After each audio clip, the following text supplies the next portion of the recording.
tey jii professeur Abdoulaye Dieye moo ñu dalal biir këram ngir waxtaan ak moom lu jëm nag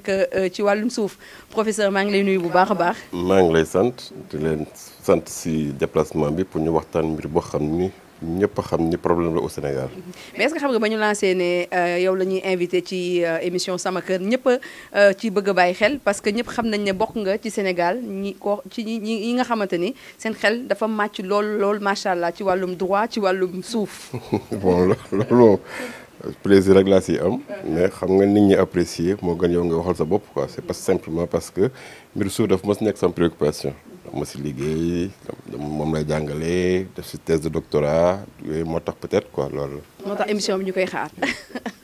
alors professeur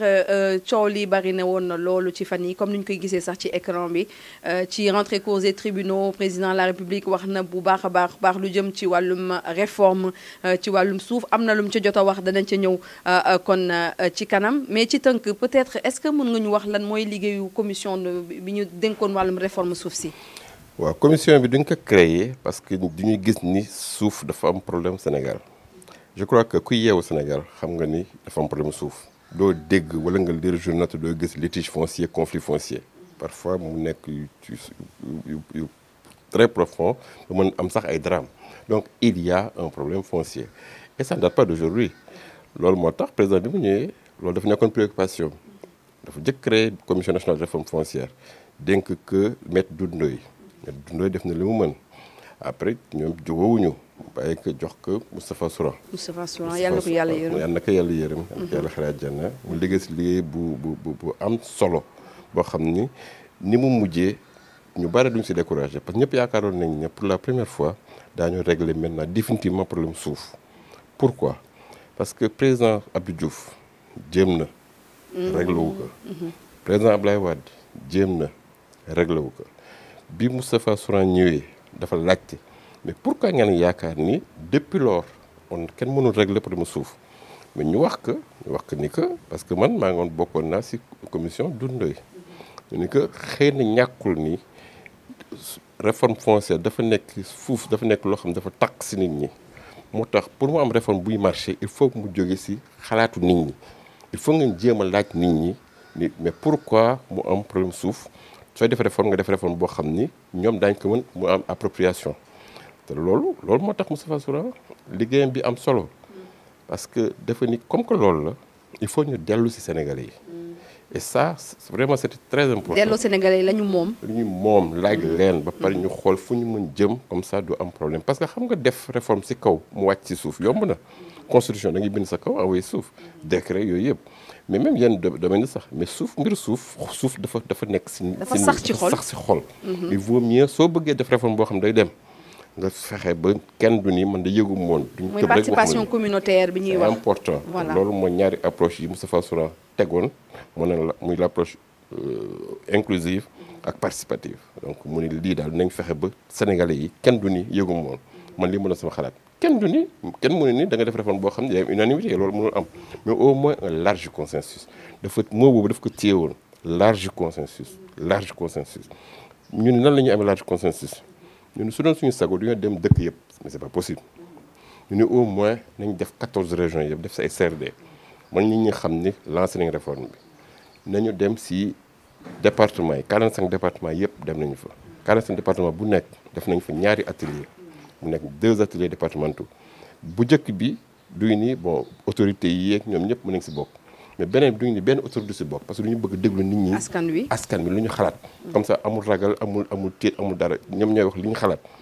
ñu def noonu def ay rapport yéegi defar projet boo xam ne ni consensus bi également il faut ñu am que si lii moo tax on a consulté tout le monde gis nga administration foncière waa impôt et domaine wax liggéey nañu ak ñoom société civile liggéey nañu ak ñoom les élus locaux liggéey nañu ak ñoom parlementaires yi liggéey nañu ak ñoom même privé bi liggéey nañu ak ñoom yëpp si affaire bi ku nekk naan man li laa xal li laa ci nekk daal laaj ngeen ko xalaatam mu wax leen si projet bi nga xam ne moom la ñu préparé woon ku si nekk léegi xam nga mënoon nit ñëppay d'accord mais au moins on était sûr que am nañu un large consensus sur ce qu'il faut faire man loolu moo tax man personnellement ma xaw découragé tuuti parce que dama ne woon lii moom au moins dina àgg parce que amoon nga ci yaakaar amoon naa si yaakaar parce que liggéey bi ngeen ci def la liggéey bi ñu si def ak surtout man maa ngi bokkoon si délégation yi doon dem fu nekk ak surtout que président li mu wane woon parce que man maa ngi woon si délégation yi demoon di seet président engagement daf ñu doon wax naan mi yéen kan lay jot si lii daf si yàq du fi yàkkamti woon xam nga kon mënoon imaginer que ni li noonu lay mujjee nga jox ko avril waxu la dara mais nga dégg ñu ni commission bu tas nañ ko. xanaa yéen kon li ngeen ko jox ci ay recommandations dafa baaxul wala. waaw mais xam nga on est obligé ak le recul wax ni xëy na moom pour moom dafa baaxul. mais donc tant que waxul woon da nga naan tu te poses des questions mais bi ñu ko déggee nag novembre 2017 gis nga daf ko tëj mais dégguñu si dara ba novembre 2017 dégg mu ne waaw mais man mënu ma koon valider parce que su ma ko valider woon lii ak lii mooy li ma répété woon keroog. li mu répété ci rentrée cours et tribunaux yi. xam nag ni man j'ai vraiment def sorti wax ni kon nag président comprendre liñ si bind wala su ko liiree également duñ ko defal un mauvais compte rendu parce que du loolu liñ si bind xam nga mënoo wax ni yéen lii ngeen ma jox te ñun ñi nga xam ñoo ko bind principalement. parce que moom dafa ne bu nekkoon topp na donc recommandation yi kon suuf bi dañ koy dootul desati dañ koy privatiser. xam nga loolu soo ko waxee dafay mel na ñun duñu option libérale la ñu waxoon alors que on n'a jamais dit ça soo gisee recommandation yi bi si jëkk xam la ñu wax maintien de la loi sur le domaine national parce que ñun xam nañu ni domaine national loi boo xam ni su fi nekkul woon tey kenn du toog di wax waxu suuf parce que loi de domaine national duñ ko bindoon noo xam ni kenn du jaay suuf kenn du donn suuf kenn du lebal suuf kenn du leble suuf loolu mooy les principes. domaine national mooy li nga xamante ni mooy moomeelu askan wi yëpp. waaw parce que suuf je peux expliquer foofu toujours nit ñu comprendre. waaw soo jëlee suuf boo jël si Sénégal si ñett yi nga ko mën dugal loolu rek moo fi am benn bi mooy domaine national benn bi mooy domaine de l'État benn bi ay titre foncier lay nekk. te bariwul domaine de l'État mooy li état bi moomal boppam ñu subdiviser ko en deux domaine public ak domaine privé domaine national bi ñu koy saytu en 1964 boobu pratiquement 95% des terres domaine national la woon waaw titre foncier yi barewul ba tey barewul titre foncier li gis nga li ngay dégg ñu naan ay sama kër sama terrain yëpp soo leen laajee duñu la génne titre foncier parce que titre foncier tuuti lañu ça tourne autour de 150 000. Oui, on va essayer de faire après un reportage sur ça. C'est très important. Voilà. Mais donc li si ëpp domaine national mais xam nga loo def 1964 ak ay principes yoo xam ni c'était en rapport avec le contexte de l'époque parce que le contexte de l'époque lan la woon agriculture sous pluie amul pratiquement le privé nekk fi woon et cetera. ñu def ay principes yoo xam ni da ngay sentir que ñoom du ñu bëggoon nit ñi toog si àll bi. di wàññi exode rural bi. voilà donc 1964 bi ñuy def loi sur le domaine national Sénégal ñu ngi nekkoon entre 3 millions 4 millions d'habitants parce que soo xoolee dina la 1960 3 millions donc 3 millions 4 millions d'habitants tey jii 17 millions suuf si yokkuwul au contraire dafa wàññeeku. donc xam nga donc mënul ñàkk il faut mu am problème suuf donc tant que réglé guñ ko loolu mooy indi conflit nga bari su amee des textes anciens. yu am ay limites il y a des insuffisances loolu la ñu doon proposé ba pare mu am toujours encore ay autorités yoo xam ni dafa mel ni ñu ragal mbiru suuf. parce que waaw suuf dañ ko ragal moom sujet sensible. waaw je commence par le président Abdou Diouf. mettoon na en place ñu proposé nañ que le plan d'action foncier 1996 loo xam ni yu leer la aussi soo def ni def ni ba léegi tey jii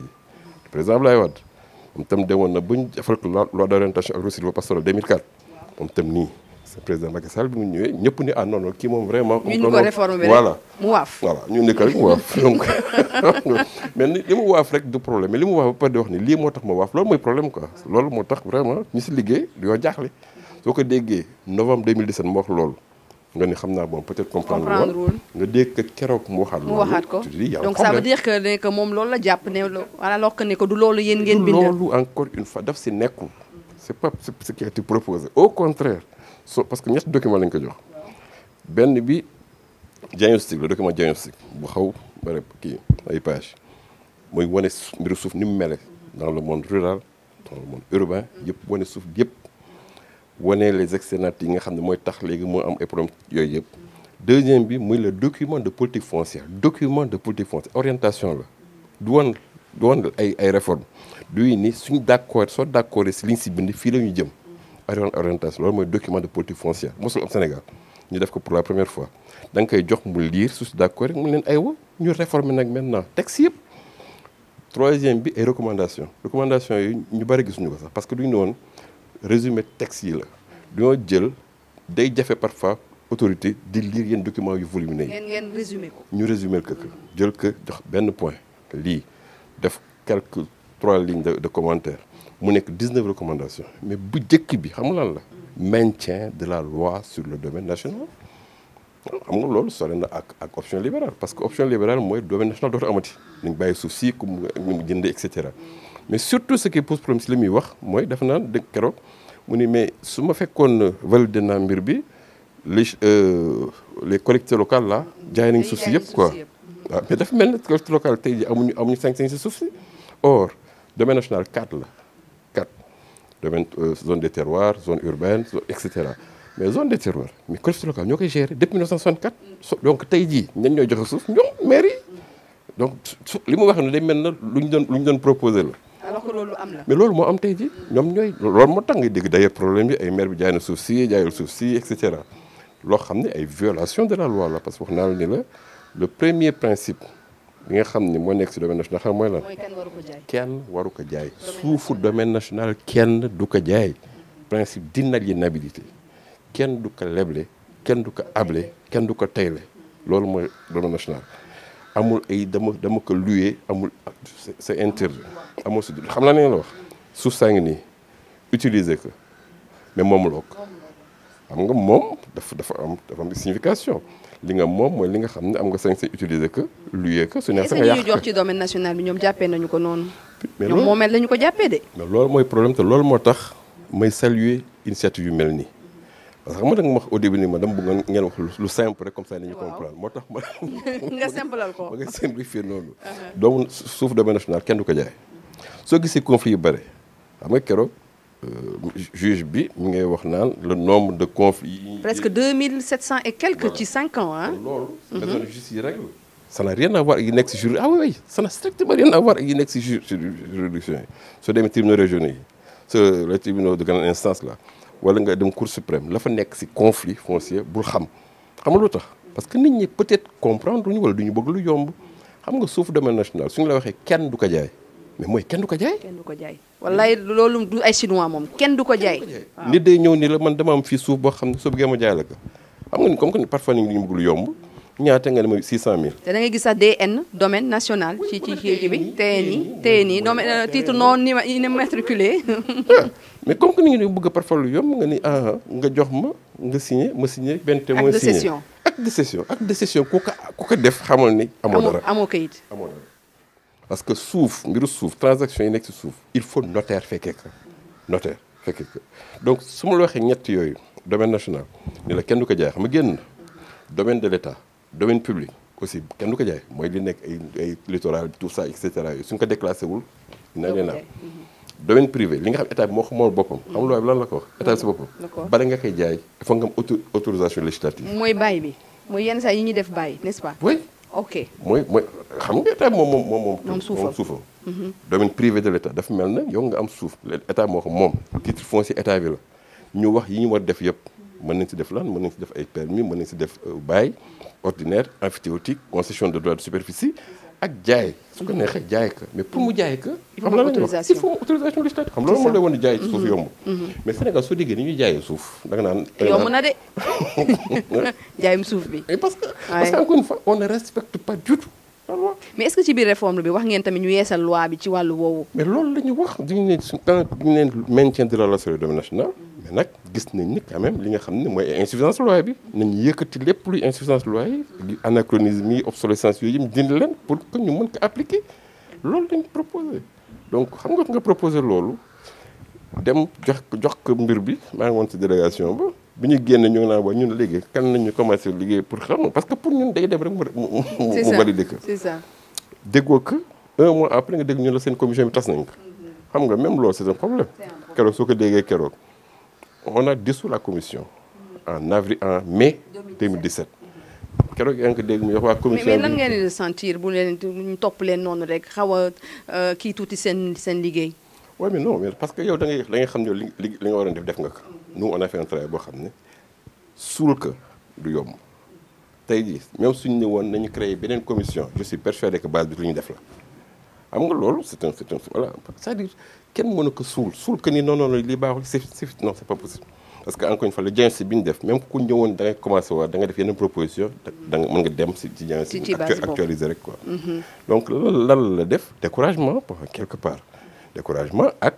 doo mën aussi noppi ñu naan la lii nga ma jox te joxuma loolu man personnellement waxuma ñeneen ñi. parce que da nga ne woon doo ci wax de. non xam nga yow xam nga da nga sonn si mbir pour ma d'accord si lii. parce que wax nga man la non man pare naa si. parce que depuis loolu mu ne non man affaire conseil man mbir yi pare na parce que li ma war a wax yëpp wax naa xam mooy lan. mooy président li mu wax ni loolu moo tax moo nekku si. je l'ai dit publiquement. ba pare wax ni xam naa certainement. ni mu ko liiree moo baaxul. wala ni ñu ko liiralee moo baaxul. te xam nga lu tax mu jaaxaloon ma parce que président si processus bi doon nañu ko rencontré mais dafa yàkkam ci woon jot mbir bi. mais kañ ngeen ma ko mën jox et cetera réglé la ma problème lotissement yi lii aussi et cetera ma koy def noonu nga jox ko mun ni miig. mais bu nekkee yéen yi ngeen xamante ni seen xel dafa màcc ci wàllum droit foncier yéen a jox ay recommandations yooyu noonu tombé à l'eau donc ça veut dire que tey jii nii amuñu yaakaar que problème foncier bi dinañ ko régler parce que dina indi si kanam benn question bi nga xamante ni peut-être dinañ ko leeral par rapport ak délibération yu ñuy jaay ak yi ni mel donc comme que liggéey bi moom naxas na ci jamono ñi donc ça veut dire que yaakaar bi du demee noonu. non yaakaar bi du demee noonu te li ñuy bëgg yaakaar ne mën nañ ko changer def ay réformes yu ndaw yooyu du ko régler. xam nga loolu du ko régler parce que depuis loolu yaa ngi dégg ay initiative ay créer ay zones spéciales ay et cetera yooyu du régler problème suuf si te moo tax tous les jours est-ce que mën naa la jox défi une semaine nga ubbi doo gis conflit foncier c'est pas possible tant que régler ñu mbiru suuf si non seulement du ñu am aisance pour utiliser vraiment la valeur que représente le suuf parce que suuf valeur la xam nga ñun d'accord nañ ni suufu maam toog continuer di wax naan suuf si suñu maama ko moom di ko xool rek te du jokk jëriñu loolu aussi y a un problème ñun waxuñu da nga koy ñëw nangu mais au moins il faut faire en sorte que ñu mën ko valoriser parce que voilà c'est une richesse yooyu ma nekkoon sa ay propositions entre autres bi ñu waxee ne dañu maintenir loi sur le revenu national mais duñu def ay propositions yoo xam ne dina tax léegi nit ñi duñu toog rek bàyyi ay hectares di ko xool naan ko kii suñu maam la su béykat su hivernage ñëwee nga béy 2 mois après bàyyi ko kenn mosuñu wax ni du ñooy nangu suufu jàmbur mosuñu wax ni dañoo def réforme agraire mais duñoo lever entreprise ñu nekk si nga xam moo tax mënuñu valoriser à son maximum le sol. mais sànq yaa ngi wax wàllum suuf est-ce que tey jii nii xel mën na nangu tey ñu soxla suuf ñun benn 150 200 300 mètres carrés pour mën a tabax dëkk duñ ci mën a jot nga gis keneen ku nga xamante ni day am moom à lui tout seul mu am presque 100 hectares yi nga xamante dañ ko octroyé genre disparité boobu noonu est-ce que tamit taxul ñi ciy bëgg ñu wax trop ci wàllum suuf. waaw mais parce que da ngay il faut nga jéem xam pourquoi mu am disparité yooyu xam nga dafa am ñoo xam ni ñoo gën yeewu si mbiru suuf si mbiru procédure xam nañu nooy jaare parce que xam nga le fait ma expliquer lii mooy domaine national lii mooy domaine de l'État lii mooy titre foncier doyul il faut aussi ma expliquer la que ni y a des procédures qui sont prévues pour que lu nekk fii jóge fii dem fii lu nekk fii mën jóge fii dem fii. d'accord donc parce que yooyu soo ko xamul mais voilà doo si mën profité parce que gis na nga dégg parfois ñu lay wax ay conflits kii kat ñoo ko moom état bi daf ko nangu mais parce que loi bi dafa prévoir li ñu tuddee expropriation pour cause d'utilité publique. d'accord loi bi dafa prévoir li ñu tuddee immatriculation pour cause d'utilité publique donc yooyu yëpp c'est des ay possibilités la mais soo ko comprendre da ngay toog rek di sànni xeer ni ñu naan mais kii kat xoolal li ñu jox ko et cetera te xamoo ne entre temps am na yu bare ay opération ñu def. te doo ko xam yeewuñi daal voilà yeewuñi da ngay dem voilà yeewuñi parce que c'est important. c'est ça lu tax problème domaine national indi problème ay contestations yi. parce que ni ñu ko constitué la. en 1964 duñu ñëw def loi bi parce que en réalité xam nga kan la ñu commencé liggéey bi. 1958. d'accord 58 la ñu commencé wax Mamadou Dia Senghor il faut ñu régler problème foncier de créer commission comme yii rek. commission ñu ngi liggéey ba 62 ñoom projet. mais bi ñu ko yóbboo Cour suprême bi non projet bi c'est non conforme à la constitution. Mamadou Dia bàyyi ko Senghor comme que Mamadou Dia moo doon président du conseil mu wax loolu après ñu noppi bi mu daanoo 63 ñëw 64. le président de la République jëlaat projet boobu xool lu tax Cour suprême ni woon c'est pas conforme à la constitution changé que mu jàll ñu ni nag ku ni yaa moom ku ni yaa moom dama koy résumer noonu rek ku ni yaa moom ni ñëw ñu constaté que soo ñëwul ba diir bi xamal ni moomatoo. léegi nag 95% ñi xamuñ ñoom moom mooy suuf maam yi ngay dégg ñoom demuñu. après loolu moo la état bi di jël. ñi nga xam ni ñoom ñoo ngi doon lire journaux yeeg wala nekk dans les centres urbains ñoom ñoo dem am ay titres fonciers lu mel noonu mais ñu ëpp duñu ni surtout que depuis également tubaab bi noonu la doon def quoi. ay ñëwal ñu changé que parce que dafa am ay régime yu bëri immatriculation constatation inscription yooyu yëpp donc bii nit ñi demuñu loolu moo indi nag léegi nga dégg ba léegi ñu naan ay suñu suufu maam. te loi dafa ni 64 boobu ku demul woon def li législateur bi waxoon xamal ni suuf maam amatul. nul na voilà. yaa fa nekk ba léegi loolu nag day indi illusion parce que waxuñu ne da nga fiy jóge de dinaa ne yaa fa nekk ba léegi mais xamal ni moomatoo suuf si donc loolu mooy problème bi quoi. problème mu suuf daal yaakaar naa ne mun nañ ci def ay émission mais sànq maa ngi lay wax benn question peut-être balaa ñuy jeexal xam naa ne peut-être li ñu dese si waxtu bariwul mooy par rapport ak délibération yi parce que bari na lool ci jamono ji te sax bokk na ci litige yi am lu gën a bëri ci njaayum délibération bëri na sànq yaa ngi wax ne ku ñu jox session yow téyewoo ci dara nga expliquer ñu un peu procédure. waaw xam nga délibération soo ko déggee rek mooy ñoo ngi si domaine national si zone des terroirs maire yi ñoo koy joxe di nangu tudd affectation désaffectation ak ay conditions xam nga li ma leen doon wax naan am na yu bari yoo xam ne dafa dépassé wu xam nga lu Sénégal lan la waxoon pour ñu jox la suuf il faut nga dëkk sa dëkk ba.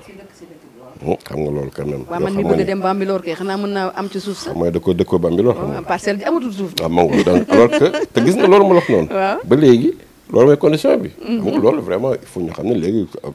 c'est anachronique. il faut nga am dëkk sa dëkk bi il faut nga am capacité mise en valeur loolu léegi nag délibération moom la yi ak li conseil bi di jox pour jox ko nit ki mooy affectation c'est pas délibération. du sax maire bi moo koy joxe mais c'est le conseil municipal foofu laa doon jëm. voilà c'est ça maire kese. amul sañ-sañ joxe délibération amul loolu passé nañ ko bu yàgg. xam nga kan mooy joxe délibération conseil mooy réunir def délibération ñu jox la ko yow mu nekk loo xam ni mooy wane ni am nga droit d'usage mais loolu kenn du ko jaayee ku ñu jaay délibération jaay nañ loo xam ni su amee coow doo mujj fenn xam nga nan la ñuy def. parce que yooyu aussi su yàggee sax affaire yi da nga xam ne la gars yi def ko ñoo jox délibération wala ñu ñëw parfois jox la suuf jaay la loo xam ni xamoo sax fu mu ko jëlee nga dem mairie pour ñu defal la délibération xam nga loolu c'est irrégulier parce que soo waree am suuf da nga war déposer demande ñu xool ndax toutes les conditions sont réunies le conseil réunir defal la ñu jox ko sous-préfet wala préfet mu approuvé loolu mooy la procédure normale lu ñuy di sous-préfet yi di approuvé moom la plupart du temps sax ci délibération yu gis c'est rare sax ngay gis nit yuy jaay délibération nga gis que nekk autorité territoriale bi approuvé na ko su amul approbation dara amul c'est obligatoire xam nga loolu mooy le contrôle préalable quoi dafa am contrôle a priori c'est obligatoire ay domaines yii bala muy entraîner bala muy nekk il faut ñu exécuter il faut obligatoirement am approbation mooy comme ay budget primitif yi ay emprunt tout ça là loolu c'est le bokk mbiru suuf ku ñu jox noonu nga xool gis ni amul approbation xam ni baaxul. c'est ça te yaakaar naa bu ñu amee approbation su autorité bi après da nga ko yóbbu impôt et domaine dem déposer ko foofu pour mën a fay yenn redevance. non loolu ça dépend. ça dépend si fan nga nekk quoi voilà du fekkee vraiment domaine national la. yooyu parce que encore une fois parce que moom loo ko. d'accord parce que moom la ko lii nag xam nga maire yi quoi en général xam na nañu jaayee suuf da ngay dégg ko si wax mu la non man jaay ma suuf si man peñ yi laa jaay xam nga peñ yi laay jaay nga suuf soo xam ne gisoo fa dara lu fa sax ñun la peñ yi laay jaay loolu xam fan la jógee code forestier 93 bi mu ñëwee bëggoon nit ñi di jëmbat garab parce que boobu on voulait lutter contre la déforestation la ñu waxoon ne léegi ku jëmbat sa garab yaa ko moom foofu la 98 ñëw ñu confirmer affaire boobu donc léegi su fekkee yow nga am sa suuf nga am fa ay garab yow yaa ko moom xam nga yaa ko moom su neex nga jaay ko mais ñoom dañu naan la man jaay ma suuf si garab yi laay jaay. te fekk amul benn garab mooy ñu muus ñi. xam nga loolu mooy les peines et soins di nga naan la man jaay man jaay ma suuf si de man parfois tu trouves rien du tout alors que loolu la ñu profité di jaay suuf mais je répète vraiment encore en termes simples comme ni mu la wax. ku ñëw naan la damay la jaay suuf indi la acte de cession ay mag acte de cession yi boo ko bëri jëlee. acte de cession bind si yow man ak benn seede soo ko jëndee yaa ngi yàq sa xaalis parce que loolu du dara en droit c'est dara en droit donc c'est important moo tax mooy vraiment ma di féliciter yow si émission bi parce que au moins yee nit ñi mais parfois aussi tu te demandes est-ce que nit ñi bëgg nañu yeewu ko parce que parfois nit ñi lu yomb la ñu bëgg lu yomb la ñu bëgg da ngay gis koo xam ne moomul moomaanu ñëw jël suufu jaamur jaay ko peut-être moo la gën moo la ëpp loxo et cetera mais du mujj fenn parfois alors que il y a une illégalité manifeste yooyu c'est des choses yoo xam il faut ñu xoolaat ko mooy dem naa wax sànq rek affaire autorité état bi il faut parfois ñu xam ni gis nga code pénal lan la wax dafa ni soo ñëwee fekk suuf boo xam ni domaine national wala domaine de l'état wala titre foncier nga utiliser ko su ñu la ñëwee laaj la an si titre nga ni awma yow dañu la war emprisonné article 423 du code pénal gis nga loolu ni mu ko reyee xam nga seen def nit ñi duñu mel ndax xamuñu loolu ñooñu ñëw rek tax toog fenn or loolu c'est une infraction mais suñu doon appliquer loolu litige yi dina wàññeeku maa ngi dégg keroog président de la République di wax naan waaye mais xoolal terre bi on a dépensé 92 000 après du ñëw fekk nit ñi di taxaw si et cetera mais parce que ñoo dul appliquer loi bi suñu doon xool koo xam ni foro fi nekk parce que amoo titre au lieu ñu lay rembourser ñu yóbbu la prison mais kon daañu bàyyi nit ñi daañu bàyyi lool mais dina ñëw di la jéem a rembourser di la joxe. mais peut-être accès au foncier bi moo xaw a métti professeur te loolu chaque fois dañu koy wax pour mën a jënd suuf léegi bu ñu xoolee sax ay dëkk yu mel ni peut-être Bambilor léegi boo amul yenn am yi sax doo fa am benn pukusu 150 mètres carrés boo fa tabax peut-être loolu moom moo tax anarchie bi am donc ci secteur bi. moo tax nga xam ni kon réforme il faut mu am. il faut mu am réforme. su amul réforme. problème yi du dakk. parce que il faut obligatoirement ñu def réforme foncière et puis réforme foncière boo xam ni réforme sérieuse pas yi ngi dégg parfois nga xam ni ñu ngi bëgg rek contourner mbir bi kenn du ko contourner da nga koy mbëkk loolu xam na mais da ngay gis ne suñu président yi ñoom dañoo jéem a contourner jafee rek ñu génn si waaw en tout cas pour faire des omelettes il faut casser des œufs en tout cas merci beaucoup professeur Abdoulaye Dieye vraiment merci ci li nga ñu nangul vraiment interview bi c'était pas du tout facile wax nga ko dañu vraiment forcé pour nga def ko avec donc nu mu mel yëpp parce que dama wax ba sonn si non mais garaaw répétition pédagogique donc la répétition est pédagogique en tout cas merci et ñun xam nañ ne on peut compter ci professeur Abdoulaye Dieye pour suñu amee aussi yenn question ngir aussi daal di koy laaj ndaxte ñun aussi ci suñu lu ñuy liggéey kon dañ ciy jàng saa su ne te tey ak professeur jàng nañ ci lu bari nii rek lay demee seen émission sama kër chaque samedi ñu indil leen li nga xamante ni moom moo ñeel wàllum suuf ak wàllum dëkkuwaay